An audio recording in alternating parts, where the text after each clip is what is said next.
আসসালামু আলাইকুম। কেমন আছেন সবাই? আশা করছি সবাই অনেক বেশি ভালো আছেন। আলহামদুলিল্লাহ আমিও বেশ ভালো আছি আর নেক্সট ভিডিওতে চলে এসেছি। গত ভিডিওতে কিন্তু আমি খাবারের আইটেমগুলো দেখেছি আর আজকে এখন শুরু করছি সালাদ আইটেম দিয়ে। এখানে কিন্তু বেশ অনেক ধরনের সালাদ ছিল। এটা হচ্ছে ডেজার্ট। এত মজার মজার ডেজার্ট ছিল আর এত মানে কি বলবো, দেখতেই অনেক লোভনীয় লাগছিল। এগুলো সব হচ্ছে পেস্ট্রি। এই ডেজার্টটা ভীষণ মজার ছিল। আমার অবশ্য সবগুলো ট্রাই করা হয়েছে মোটামুটি। তারপর ফ্রুটসের মধ্যে তরমুজ, এটা হচ্ছে আনারস, পেঁপে এবং পেয়ারা ছিল। আর প্রথমে আমি নিয়েছিলাম হচ্ছে শুরু করেছিলাম একটু ফ্রাই দিয়ে।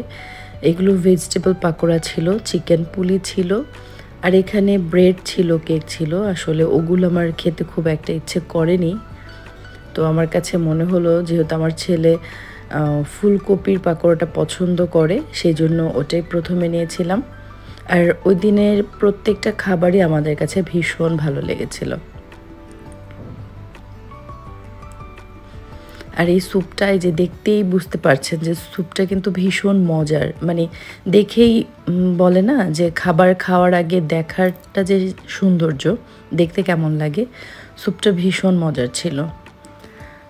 আর আমার কাছে এই মাছটা মেবি এটা টোনা ফিশ ছিল, টোনা মাছ। আমি কয়েকবার নিয়েছি টোনা ফিশ। তারপর গরুর গোশত, আর ওটা নিয়েছিলাম চিকেন। আমার কাছে মনে হচ্ছিল যে আমি যতটুকুন খেতে পারবো ঠিক ওইটুকুনই নেব। এখানে সালাদ ছিল, আমি যেগুলো খাই সেগুলোই নিয়েছিলাম। আর আমার হাজব্যান্ড যেটা আমরা যেটা খাবো মেনলি সেই খাবারটাই নিয়েছিলাম। আর খাবারের ফাঁকে ফাঁকে যে এত সুন্দর একটা পরিবেশ ছিল, দেখছিলাম আর খাচ্ছিলাম, ভীষণ ভীষণ ভাল লাগছিল। আর এটার কথা কি বলবো, আমি সচরাচর খুব একটা মিষ্টি খাবার খাই না, আমার খুব একটা ভালো লাগে না, বাট এই খাবারটা খুবই ভালো ছিল। পায়েসটাও ভীষণ মজার ছিল। তারপর পেস্ট্রিগুলো,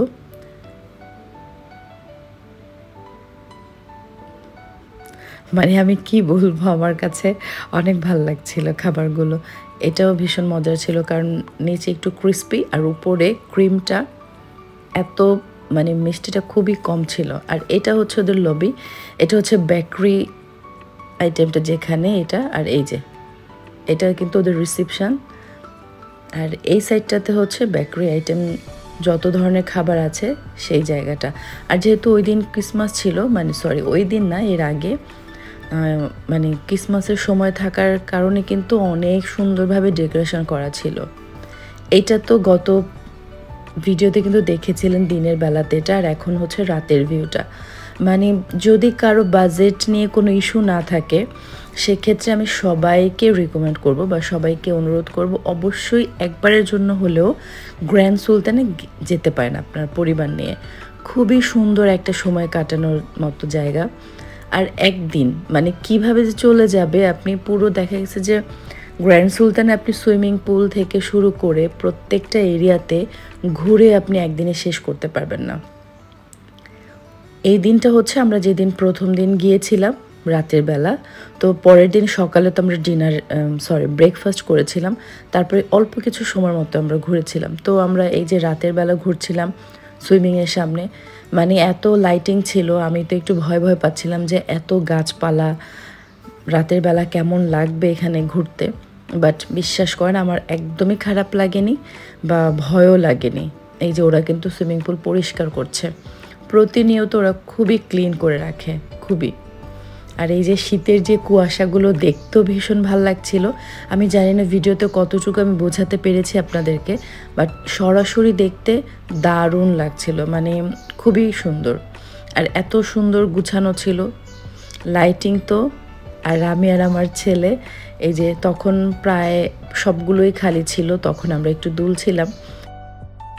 আসলে ওই দিনটাতে আমরা অনেক বেশি টায়ার্ড ছিলাম, কারণ ওই দিনটাতে আমরা সকাল থেকে জার্নি করে প্রায় 2টোর দিকে আমরা ওইখানে গিয়েছি। তো যদি আমাদের হাতে সময় থাকতো তাহলে আমরা আরও অনেক বেশি ঘুরতে পারতাম, কারণ জায়গাটা এত সুন্দর ছিল, পরিষ্কার পরিচ্ছন্ন।